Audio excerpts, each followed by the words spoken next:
Ẹ káàbọ̀ sórí ètò Ojúkojú pẹ̀lú ọmọ pírẹsẹ́ńtà. Ètò tèmi a fẹ́ fi ṣe ìgbélárugẹ àti àgbéyẹ̀wò ìtàn ìlú àbáláyé kan ní ìpínlẹ̀ Èkìtì.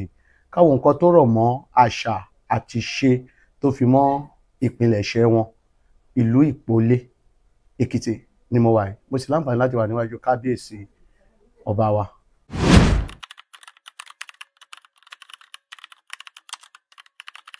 A sì dúpẹ́ lọ́wọ́ gbogbo ẹ̀yin tẹ́ ẹ ti subscribe sórí YouTube channel yìí, ẹ̀yin tẹ́ máa ń comment, tẹ́ máa ń like, tẹ́ ẹ máa ń share àwọn videos wa. Ẹ dákun ẹ bá wa gbọ́wọ́lé subscription button, kẹ́ ẹ bá wa subscribe, kẹ́ ẹ lè máa láǹfààní láti wo àwọn oríṣiríṣi fídíò tá à ń jù sórí àtẹ ìkànnì yìí. Kábíyèsí, ẹ bá kí gbogbo àwọn tó ń wò wá káàkiri àgbáyé. Ẹ ṣé olóòtú, mo kí gbogbo ẹ̀yin tẹ́ ń wò wá jákèjádò gbogbo àgbáyé o, pé yóò dára fún yín o. Orúkọ yín lẹ́kùnrẹ́rẹ́. Orúkọ tèmi ni Ọba Aláyélúwà Ezekiel Babatola Ọládélé JP, Èkìtì kalẹ̀ síbẹ̀ kẹta, Olúpolé ti ìlú Ìpolé lọ́rọ̀ Èkìtì. Ẹ jẹ́ ká ti bí táìtù yín yẹn Musa, Èkìtì kalẹ̀ síbẹ̀, kí ló mú táìtù yìí wá? Ẹ ṣé olóòtú, nígbà tí àwọn bàbá wa tẹ ìlú Ìdó, torí wọ́n kúrò ní Ilẹ̀ Ifẹ̀ gẹ́gẹ́ bí ọmọ lára àwọn ọmọ Odùduwà ni wọ́n kúrò lọ́hùn. Èwo nínú àwọn ọmọ Odùduwà tí ó bí àwọn bàbá wa? Bàbá tiwa Alápàjà lọ́run ni, bẹ̀tù wọn sọ pàtó àmọ́ pàtó Odùduwà tó bí wọn nínú gbogbo àwọn Odùduwà yẹn. Bẹ̀tù wọn máa ń sọ pé ọmọ Odùduwà ni wọ́n tán bí wọn. And lákòókò yẹn kì í ṣe orúkọ tá ń jẹ́ ìlà ń jẹ́. Táìtù ọba wa títí da 1956 Alápà of Àpà Ìpolé lórúkọ táìtù ọba. Torí ìgbà tó máa kó lọ́hùn, orúkọ tó gbé wá dé Alápàjà lọ́run. Pàtó dẹ̀ tẹ ìlú Ìdó, wọ́n á ń pè ní Alápà of Àpà. Kí ló mú orúkọ Èkìtì kalẹ̀? Nígbà tó kó lọ́hùn tí ó wá dé ìpínlẹ̀ Èkìtì, wọ́n ti ń wá pé ibo lè ọmọ wa yìí, bó ló wà, wọ́n wá káàkiri wọn ọmọ ibi tí ó wọlẹ̀ sí. Ìgbà tán wá rí, torí àwọn èèyàn rẹ̀ wá ní kán sọ fún bàbá ò yìí pé òun ti kalẹ̀ sí Èkìtì o, wọ́n ti kalẹ̀ sí Èkìtì o, pé ibi tó ń wà Èkìtì náà, pé ó wá lóun ti kalẹ̀ sí Èkìtì. Nǹkan tó mú orúkọ táìtù yẹn náà, Èkìtì kalẹ̀ síbẹ̀. Èkìtì kalẹ̀ síbẹ̀. Kí ló pa ọba àkọ́kọ́ tó kọ́kọ́ jẹ? Alápàjà lọ́run. Alápàjà lọ́run ni orúkọ kábíyèsí ọba tó tẹ ìlú Ìdó, tó sì pè ní Àpà Ìpolé. Nílẹ̀ Yorùbá, oríṣiríṣi ìlànà ni wọ́n fi ń jọba. Àwọn kan wà tó jẹ́ pé Ifá náà máa fi ń yanba, èyí tí ó kọ́mọ̀ láyé àtijọ́, láyé àwọn bàbá wa. Ní báyìí, ìjọba ti ń yan ọba, ìdílé ti ń yan ọba, àwọn fàbàjẹ́ náà ti máa ń fa ọmọ yè sílẹ̀. Ní tìlú Ìpolé Èkìtì, kí ni ìlànà tí wọ́n fi ń yan ọba, tí wọ́n sì fi ń jọba? Ìlànà tí wọ́n fi ń yan ọba, Ifá ló máa ń yan ọba títí dìsìn ní ìlú Ìpolé lọ́rọ̀. Ṣùgbọ́n ẹ lè yọ ọwọ́ ìjọba kúrò ńbẹ̀, ẹ dẹ̀ lè yọ ọwọ́ àwọn afọbajẹ kúrò níbẹ̀. Àwọn afọbajẹ wọ́n fi Ifá wádìí, ẹgbẹ́ ọmọ oyè máa ń pọ̀, wọ́n lè tó 8, wọ́n lè tó 10. Àwọn afọbajẹ àtàwọn ìlú wọ́n á lọ fi Ifá béèrè, wọ́n á fi wádìí nínú àwọn 10 yìí, ta ni ó lè jọba nínú ìlú yìí tí ìlú tààtúbẹ̀ tààtúsẹ̀. Olóòtú ó mọ̀ láyé àtijọ́ tí gbogbo àwọn ìlú tó tẹ̀dó, Ifá náà fi tẹ̀dó. Tán bá ti gbéra ní ọ̀pọ̀lọpọ̀ wọn sọ pé Ilé Ifẹ̀, yes, like àwa báyìí ọmọ Alápà, àwọn ọmọ Alápà pọ̀ káàkiri ilẹ̀ káàárọ̀ òjíire. Ẹ máa lérè Alápà Àgbọ̀ndà, Alápà Omido, Alápà Ègùn Àwórì ní Bàdágìrì, Àpọ̀, Alápà Ọ̀kín ní Ògbómọ̀ṣọ́. Àwọn ọmọ Alápà pọ̀ káàkiri. tó kéèyàn tó kó nílé Ifẹ̀ pé òun fẹ́ lọ tẹ̀dó Ifá náà ló máa ṣe atọ́kùn rẹ̀ débi tó dé tíbi tó máa dó dé ìgbà tó bá débẹ̀ a wá rí i pé Ifá sọ pé ibi ni kò ń dúró ó máa ní ṣàǹtárí kí ó tó dúró Ifá wa ní òkè ibi yìí ò ní kẹ́ẹ̀tọ̀ dó sí. ṣé bí àwọn ọmọ alápàṣepọ̀ káàkiri náà ni ìlú Ìpolé náà ṣe wà káàkiri ni àbí ìlú Ìpolé lé nìkan ló wà? kì í ṣe ìlú Ìpolé nìkan ló wà. àwọn ìlú Ìpolé mélòó ló wà àti pé kí ni ìbáṣepọ̀ yín? torúkọ ìlú Ìpolé tèmi mọ̀ abúlé ni kì í mọ̀ tí ń jọba níbẹ̀. wọ́n sọ pé ibi làwọn ti kúrò wọ́n wá lọ tẹ abúlé yẹn dó ní Ondo State wọ́n wà bí àṣewọ̀ ẹ̀bẹ̀ tí wọ́n ní baálẹ̀ ń bẹ̀ bẹ̀ kì í ṣe ìpínlẹ̀ Èkìtì bẹ̀tẹ̀ àwa ọmọ alápá àpọ̀ káàkiri ní gbogbo ìlú ní Kwara ní Ọ̀yọ́ ní Lagos àpọ̀ káàkiri tàdé ń bá ara tá a mọ́ra wa tá a jọ máa ń ṣe ìpàdé papọ̀. ìdílé mélòó ní ìjọba nílùú Ìpolé Ìlọrin? ìdí mẹ́ta ló ń jọba. Èwo àti èwo? Àràkálẹ̀ Èkìtì kalẹ̀ Ọbalẹ̀yàkin. tó sì jẹ́ pé ó wà létòlétò. yes. àwọn ìlú wo lẹ bá pààlà? olótú ìtàn sọ fún wa ní pé nígbà tí àwọn bàbá wa débí ìyẹn Alápá Alájà lọ́run tó jẹ́ ọba àkọ́kọ́ pé kò sí ìlú kankan ní agbègbè wa yìí ọ̀pọ̀lọpọ̀ ìlú ló kọjá níbí tó máa ń sọ pé àwọn kọjá níbí Àpàlà làwọn dúró ìgbà tó ń bọ̀ láti Ilé-Ifẹ̀ wọ́n dúró Lápà ìgbà tó ń kúrò Lápà wọ́n sọ̀tẹ̀ lọ́tọ̀ ìlú wọn dúró pọ̀ káàkiri ṣùgbọ́n àwọn ìlú tá a bá pààlà ní agbègbè Àbá Ìrìnjẹ̀ṣà Sàlà Àbá Ìkejì Sàlà Àbá Ọ̀gọ̀tún Àbá Sàlà Àbá Ìfọ̀gòsì Sàlà. ṣé wọ́n máa ń jẹ regent ní ìlú Ìpolé ń bí? tí ọba bá ti wàjà wọn á jẹ regent. ṣé ìdí rẹ̀ tí wọ́n fi ń jẹ regent ní Ìwàjì? no impersonation mo ti gbé ọ̀rọ̀ ẹ̀ lọ sí court so mi ní so much nípa ọ̀rọ̀ tí mo ti gbé lọ sí court ṣùgbọ́n màá kàn ṣe briefly.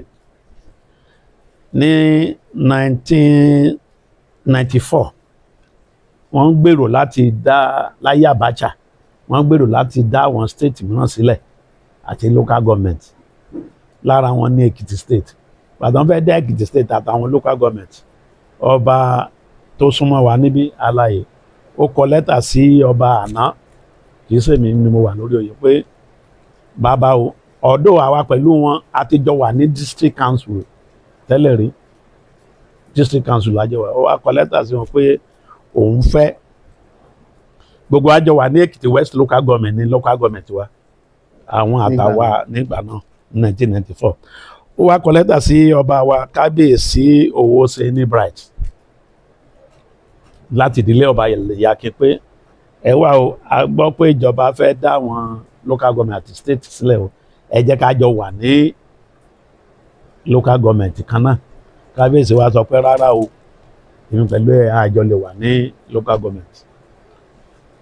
àwọn Kábíyèsí yẹn dẹ̀ ti rí i pé láì jẹ́ wípé ó mú àwa mọ́ra population tán ní nígbà náà because population 1963 census ní Nàìjíríà bí i pé is the most authentic census yí pé wọ́n nílé fún wọn ní local government despite pé Kábíyèsí sọ wípé àwọn ò jọ ṣe local government pọ̀ nínú memorandum tó kan wọ́n tún kọ orúkọ gbogbo ìlú yìí àtàwọn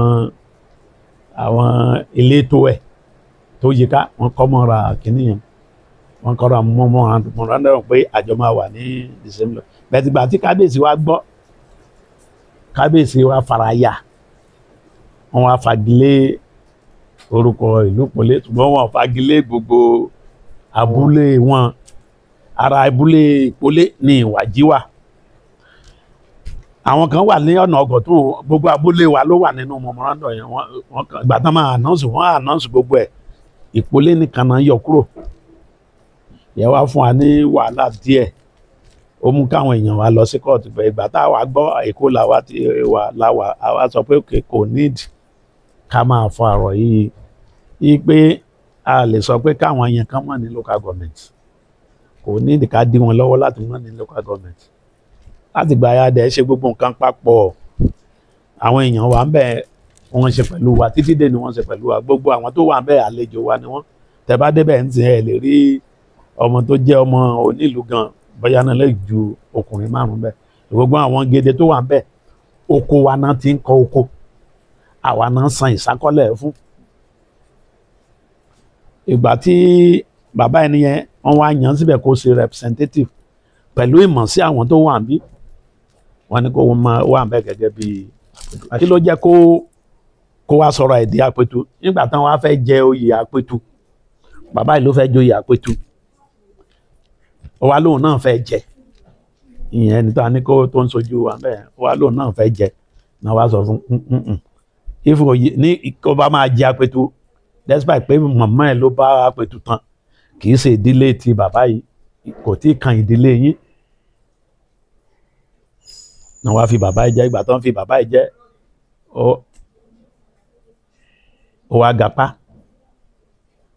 ibi tó ti ń gapá ó wá lọ fira ẹ̀ jẹ Apẹ̀tù síbẹ̀ ṣé èèyàn lè fira ẹ̀ joyè èèyàn lè fira ẹ̀ joyè wọ́n á gbé ọ̀rọ̀ yẹn lọ kọ́ta along the line ní kábíyèsí yẹn wá sọ pé òun lòun fi jẹ Apẹ̀tù àwọn èèyàn mi bí kábíyèsí àná wá sọ pé it's illegal pé kì í ṣe territorial area ẹ̀ ni wípé despite pé wọ́n ti gé gbogbo village mú mọ́ local government ẹ̀ o but you don't have the audacity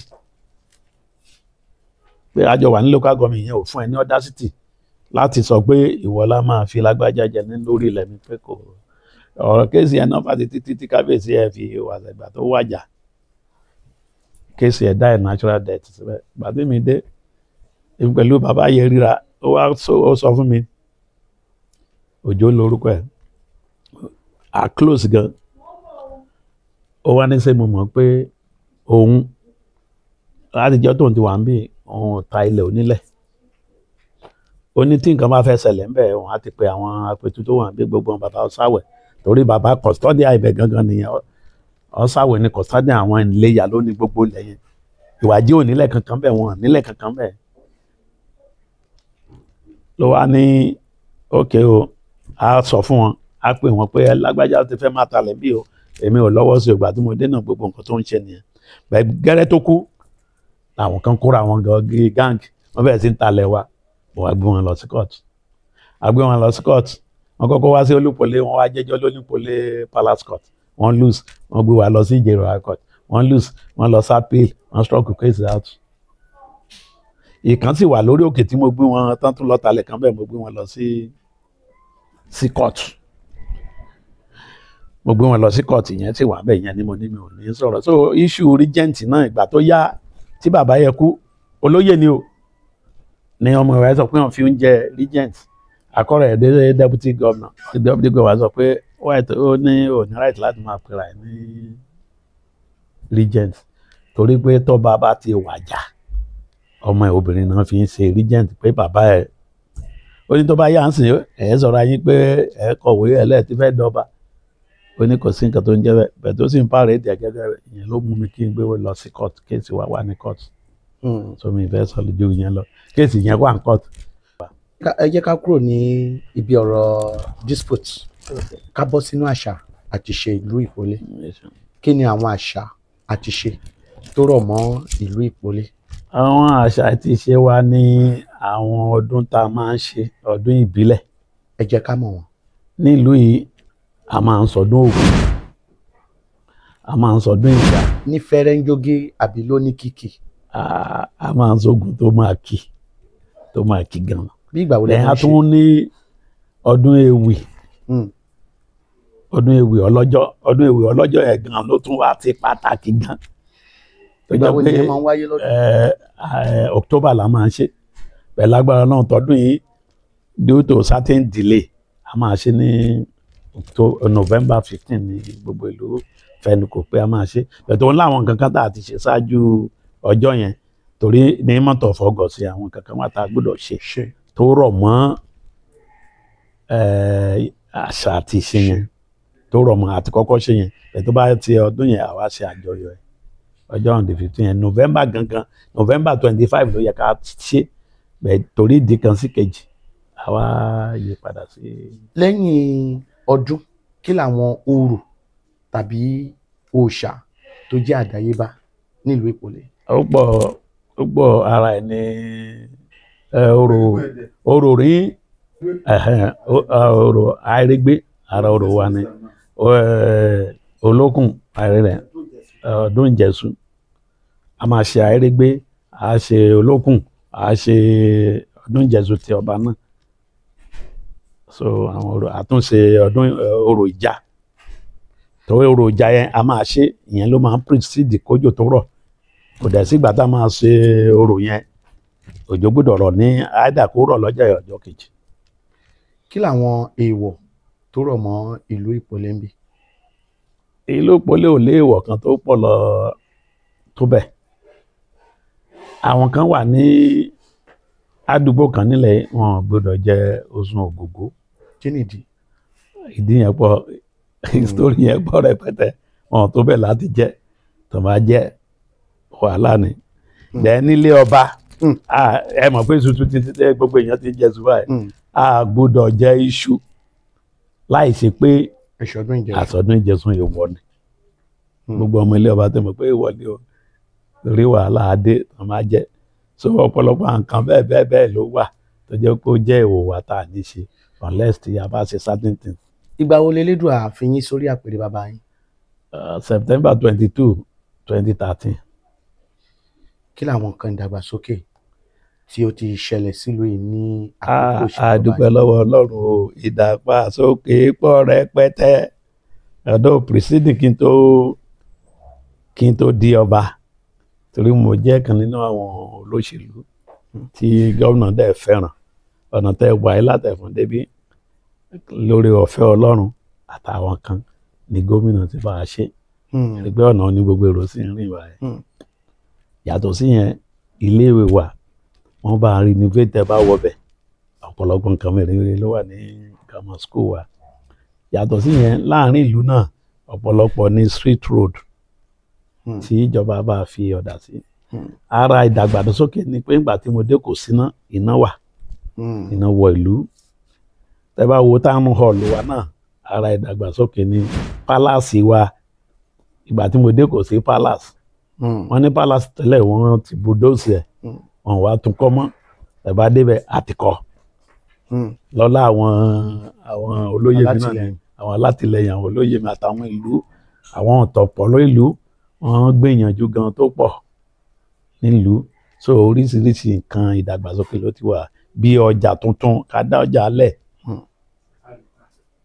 tẹ́ bá tún dé a ní omi tó ń jábọ́ látòkè tó ń pè ní waterfall tẹ́ bá débẹ̀ ẹ rí nǹkan mèremère tí ìjọba tún ṣe síbẹ̀ so gbogbo gbàlá máa dúpẹ́ lọ́wọ́ àwọn gómìnà wa kò sí gómìnà kan tó ti jẹ́ lẹ́kìtì tí ò rántí ìlú Ìpolè eléyìí tó kún bẹ́ẹ̀ kí báwo tó òun ti wà eléyìí báwo tó tún wà bẹ́ẹ̀ báyìí òun ti wà ó mú ọ̀rọ̀ Ìpolè ní ọkọ̀ dúpọ̀ àwọn náà dẹ́ fẹ́ràn ẹ̀. káwọ́ kó sọ pé ìlú Ìpolè ò nídìí nǹkan kan mọ́ tí wọ́n fẹ́ tọrọ lọ́wọ́ ìjọba. a ní ní sọrí ẹ mọ̀ pé gbogbo wa Oliver ni wa ẹ tó bá ka olùwọ́fà twins nítorí ó ní he always ask for more so kò sígbà kankan gbogbo ojúmọ́ là ń béèrè nǹkan lọ́wọ́ Elédùà lé afẹ́ àti request ọ̀dọ̀ gómìnà wa pé ọ̀nà wa láti ìlú Ìpolè lọ sí Ọ̀gọ̀tún wọ́n ti ń ṣe látọ̀ ń bọ̀ bẹ́ẹ̀ tá a fẹ́ kàn bá a parí ẹ̀ ìjọba kan ló ti ń ṣèbọ̀ tán ń dá dúró ṣùgbọ́n a fẹ́ kí gómìnà tó wà lóde kó bá a ṣe jára wọn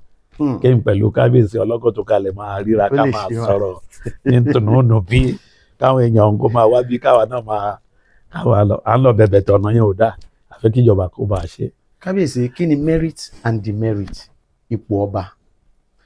ǹjẹ́ challenges wà? challenges wà ò ní pọ̀ bá challenges wà gan-an àwọn disadvantage tó wà bẹ́ẹ̀ ẹ mọ̀ nígbà tí ìjọba mi gá ẹ̀ ká lọ sáwọn ọ̀dọ̀ rẹ̀ ká ṣeré jáde kẹ free kẹ lè rìn bó ṣe wù wá ká mú nǹkan bó ṣe wù wá ká jẹun bó ṣe wù wá kò possible ká jẹun tá a bá lọ sí party àní lè jẹun adé ìjókòó ẹ mọ̀ pé a máa jókòó sáwọn èèyàn tó ń ṣe nǹkan àjókòó àwọn ọ̀rẹ́ wa tó jẹ́ èèyàn pàtàkì tá a bá lọ bá ń ṣe kan àjókòó sí wọn á yẹ wa sí wọn á ṣe dáadáa sí wa ṣùgbọ́n ó fọ̀bẹ́dẹ̀ fún wa láti máa jẹun lójú bẹ́ẹ̀ sì máa sọ pé fún mi lélẹ̀ àní lè ṣe ṣẹ̀rù pé bàbá ńlá ìṣẹ́ra ẹni tó dẹ̀ ti ń rí bẹ́ẹ̀ tẹ́lẹ̀. tó jẹ́ pé nǹkan tá a ti ń gbádùn tẹ́lẹ̀ àní lè gbádùn ẹ̀ ó ti di ìṣẹ́ra ẹni. àwọn kankan tó pọ̀ lógo ní ipò ọba máa ń gbà lọ́wọ́ èèyàn tó bá jẹ́ alágídé èèyàn wàá ṣẹ́ ìwà ẹ̀ kù àbí òní máa lọ agídí mọ́ ṣé ọba máa bó ń jà tẹ́lẹ̀ òní lè jà ní ìgboro bó ń fọ́tẹ̀ èèyàn tẹ́lẹ̀ òní lè fọ́tẹ̀ èèyàn mọ́ torí ẹni tí àwọn bá ti nílò kò ní lù ni so kò possible kọ́ bá kàn máa jà nígboro àbí so ṣeé ṣe tàbí kan sọ pé olórí àti kábíyèsí ń jà kí kábíyèsí máa lo olórí. èyí tó ṣẹlẹ̀ lágbègbè kan ní ìpínlẹ̀ Ondo. ó yé wa ẹ jẹ́ ká kó lórí yẹn ẹ jẹ́ ká fi yẹn lẹ̀ àríkọ́gbọ́n nìyẹn Ọlọ́run kò ní jẹ́ kí wọ́n fi ọ̀rẹ́ tí wàá ṣe àríkọ́gbọ́n. àmì àṣẹdùmarè. ọ̀rọ̀ kábíyèsí ǹjẹ́ àwọn ọmọ onílùú ṣé wọ́n ń ṣe sílé ṣé wọ́n ń sọpọ́ọ̀tì. yes wọ́n gbìyànjú wọ́n dẹ̀ wọ́n ń wá sílé wọ́n ń kọ́lé sílé wọ́n ṣe nǹkan tó lẹ́tọ̀ọ́ láti mọ̀ ṣe nínú ìlú.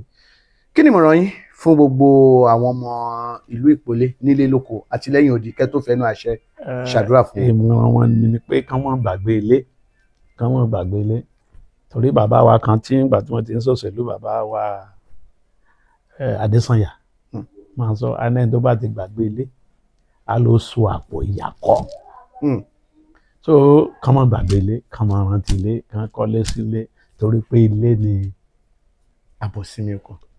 tó bá lọ sóko tó lọ sógbà wà padà sílé wà wá rest. ìbéèrè yìí ṣe pàtàkì kí n tó yọ̀dá yín kábíyèsí àwọn olóyìnbó sọ pé once a soldier will ever remain as a soldier. Sure. Once a politician. Remain a politician. Remain. Are you still a politician? Well, it's a difficult. Ọba ò kì í ṣèṣèlú ṣùgbọ́n ọba fẹ́ kí ìlú kó dà. Ọba ò kì í ṣèṣèlú ṣùgbọ́n ọba máa fẹ́ kí ìlú kó dà. Tí ọba tó bá dẹ̀ fẹ́ kí ìlú kó dà, á súnmọ́ wọn. I support the best candidate of the day. The best candidate of the day. Who is your candidate? Right now, lẹ́kìtì gbogbo wa àtọba àti ìjòyè àti ẹ̀dọ́sibáwò pètè mọ̀ ẹni tó jáde lẹ́yìn ẹ̀. Ọba Èkìtì wọn ní báwo làwọn bá lọ ṣe wọn fún mo dẹ̀ jẹ́ kan náà ọba. Àmọ́ mi ò dẹ̀ lè ṣe tèmi lọ́tọ̀. Àmọ́ ńgbà tí àwọn ọmọ oyè tó kù láwọn ẹgbẹ́ òṣèlú tó ń bá tún jáde wọ́n tún wá sí àfihàn wọn wà pẹ́sẹ́. Àgbàdo àfọ̀ náà Ọlọ́run Elédùà ló yan ọmọ oyè ìfún ọmọ ọba mo sọ fún yín ọmọ ọba bíi 10 Elédùà àti mẹ́rin tó ń fẹ́ yàn níbẹ̀. Àmọ́ ẹ ti mẹ́ni tẹ́ ẹ̀ ń dọ̀sí. Gbogbo ìlú gbogbo ọba àti ìjòyè Èkìtì wọ́n ní báwo làwọn endorse. Èmi ò dẹ̀ lè sọ pé mo fẹ́ ṣe tèmi lọ́tọ̀ pé mi ò. Tọ́mọ ìlú yín bá wá dìde gẹ́gẹ́ bí gómìnà ńkọ́. My advice rightly. Gbígbé kó lọ jókòó jẹ́. Pé ṣé kò gbọ́ gbogbo nǹkan tó lọ ní ìlú Èkìtì ni. Bolo tó fẹ́ bẹ̀rẹ̀ tiẹ̀. Màá béèrè lọ́wọ́ ẹ̀ ṣé o gbọ́ gbogbo nǹkan tí ó ń lọ. Ẹni tó bá wà ní ìpínlẹ̀ wa yìí àmọ́ nǹkan tó ń lọ lẹ́kìtì. Nígbà tó bá àwọn igbákejì òrìṣà bí kí là ń pè ọba. Tó ti fi àdán àṣẹ sọ pé báwo làwọn ń bá lọ kí ọba bold to that level. Kí gbogbo àwọn ìjòyè àwọn afábàjẹ́ náà wà bẹ́ẹ̀ wọ́n tún ní association àbí representative wa ní bàbá Àpètù association of àwọn lóyè chiefs àbí bàbá Àpètù. Wọ́n dẹ̀ ti ní wọ́n tún lé nílé tán jókòó wọ́n tún sọ pé gómìnà tó wà bẹ́ẹ̀ pé ó ṣe dáadáa pé àwọn náà ń bá lọ. So ṣé àwa wa ní àwọn dẹ̀ ní advice náà bá fún wa náà àwọn ní special adviser tiwa. Bọ́n sì ń lọ sí meeting wọn adé kábíyèsí o àti lọ sílé ìdíwọ̀ àti lọ ẹ̀dọ́sì báwo tí màá sọ pé kí lẹ lọ sí yẹn èmi ò ṣe báwo ní tèmi ṣe ó tó bẹ́ẹ̀ ni mo tó bẹ́ẹ̀. So gbogbo wa àti ọba àti ìjòyè ọmọdé àti àgbà obìnrin àtọkùnrin sọ wípé báwo ni wọ́n bá lọ. Kábíyèsí ẹ fẹ́ máa ṣe ṣàdúrà fún gbogbo àwọn ọmọ yín ilé lóko. Mo gbà aládùúrà fún gbogbo ọmọ Ìpolé lọ́rọ̀ ní ilé lóko lọ́nà ọjà àtàwọn tó wà lẹ́yìn tó wà dé ìlú òyìnbó lọ́hùn wípé ẹ̀kẹ́rẹ́ òkò délé o pé ẹ̀rí jẹ o ẹ̀rí mu ẹ̀rí náà ẹ̀rí lò ẹ̀rí bá ti ṣe ẹ̀rọ ọ̀nà gbégbà bó because a máa sọ nílùú wa yìí pé tá a bá kó yán sí kótó ọwọ́ bá a ṣe pẹ ọbẹ̀ sí èpò ẹ̀pà ẹni máa yọ ayọ̀ ẹ máa yó àṣẹ bó jẹ́ kí gbogbo ìlú le tó kò ní lò mọ́ yín o àmì àṣẹ ẹ rojú rí Ọlọ́run àṣẹ ẹ rí téèyàn àṣẹ ẹ ní kúkú òjijì o Àṣẹ. ẹ ní rìn níjọ́ tèbi ń pọ̀nà àṣẹ ẹ ní síkú ọmọ àṣẹ ẹ ní síkú aya àwọn ọkùnrin aya yín ò ní síkú yín lójijì o ní gbogbo ọ̀nà yín ẹ máa rojú rí Ọlọ́run ẹ rí téèyàn bẹ́ẹ̀ ló máa rí ó ti rí bẹ́ẹ̀ o ó ti rí bẹ́ẹ̀ o àṣẹ ọ̀run á gún o elédùà a máa dúró tì yín o alálẹ̀ ìlú ìpolé a máa gbẹ̀yìn ní gbogbo ibi tẹ́ bá wọ̀ o bẹ́ẹ̀ ló máa rí o Kristi Olúwa wa èmi ni ọba aláyélúwà Ezekiel Babatola Ọládélé JP Èkìtì kalẹ̀ síbẹ̀ kẹta Olúpolé ti ìlú ìpolé lọ́rọ̀. Despite that, also I'm a special apostle in the Kérúbù and Cherubim Church movement. Ayọ̀ ni o for Apapa to the Express Road, ìlú Èkó, special apostle. Ẹ ṣeun adá fún gbogbo yín o.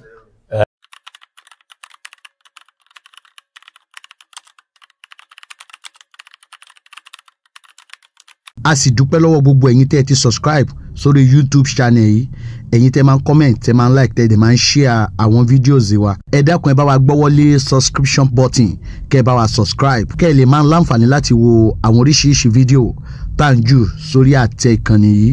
Olúọmọ Broadcasting Media Academy ìròyìn ayọ̀ tí ẹ ti ń retí dé. ìròyìn ayọ̀ ló ní ká ní àgbọ̀. fún gbogbo ẹni tó ti ń gbèrò láti kẹ́kọ̀ọ́ ní ìmọ̀ kíkún kí ẹ sì di ògbóǹtarìgì nínú iṣẹ́ ìgbóhùnsáfẹ́fẹ́ àsìkò rèé fún ọ láti lè mú àlá rẹ ṣẹ. torí ìdí gan rèé tí a fi gbé ilé ẹ̀kọ́ Olúọmọ Broadcasting Media Academy kalẹ̀. ibẹ̀ láti ń kọ́ni lẹ́kọ̀ọ́ ìmọ̀ ìjìnlẹ̀ lórí iṣẹ́ ìgbóhùnsáfẹ́fẹ́ àti ìròyìn pẹ̀lú ìlànà ètò ẹ̀kọ́ tó bá tayé òde òní mu láàrin oṣù 12 sáà ìkẹ́kọ̀ọ́ dípílọ́mà. bó jẹ́ ètò ẹ̀kọ́ olójoojúmọ́ tàbí olópin ọ̀sẹ̀ ilé ìwé yìí forúkọsílẹ̀ lábẹ́ àṣẹ ìjọba. àwọn olùkọ́ tí wọ́n dángájá pẹ̀lú ìrírí ọ̀pọ̀ ọdún ni wọ́n ń kọ́ àwọn akẹ́kọ̀ọ́ wa. yàrá ìgbóhùnsáfẹ́fẹ́ àtàwọn èlò ìkẹ́kọ̀ọ́ mi ń bẹ fáwọn akẹ́kọ̀ọ́ láti ṣe ìdánrawò àti ìgbáradì àwọn ohun tí wọ́n ti kọ́ ní kíláàsì kí wọ́n lè pegedé tayọ láwùjọ. ilé gbígbé hostel accommodation tó fọkàn balẹ̀ wà fáwọn akẹ́kọ̀ọ́ tí wọ́n bá wá látọ̀nà jíjìn. ọ̀pọ̀ akẹ́kọ̀ọ́ jáde wa ni wọ́n ti di ìlú mọ̀ká nídìí iṣẹ́ tí wọ́n yàn láàyò. ètò ìgbaniwọlé ti ń lọ lọ́wọ́ nílé ẹ̀kọ́ Olúọmọ Broadcasting Media Academy tó fìkàlẹ̀ sí number 3 Ayọ̀ọ́lá Street lágbègbè UBA Bank Olóńkòrò Òṣogbo nípínlẹ̀ Ọ̀ṣun. fún àlàyé sí ẹ pè